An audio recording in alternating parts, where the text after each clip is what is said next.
While the attention right now is on the flooding impacts along the Clark Fork River in Missoula, hydrologists have some of their focus much further upstream, where they're watching a record snowpack finally starting to melt, and there's still an astonishing amount of snow to feed the runoff.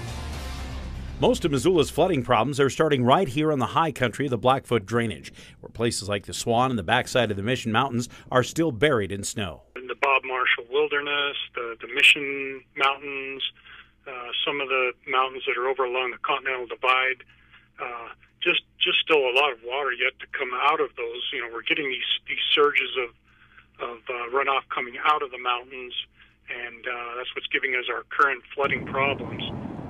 But we still got a lot of water. The good thing is it's not going to all come out at once. It's going to be kind of a slow, continual process. And the amount of snow and the water it will produce are very, very high. Places like the Snowtail Station in the Upper Jocko still have 10 feet of snow, waiting to release some 70 inches of water.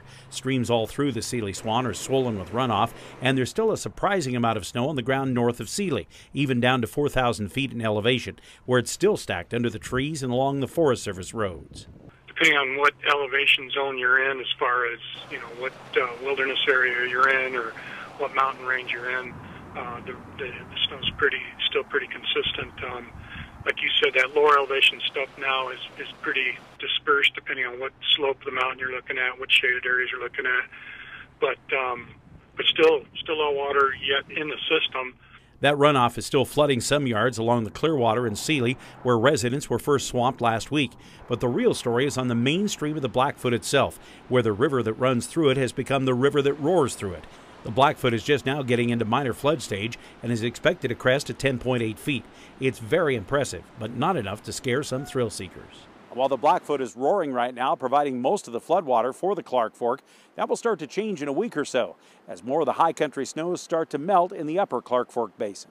The upper Clark Fork really hasn't started to accelerate its snowmelt yet, and we're not expecting it to this week.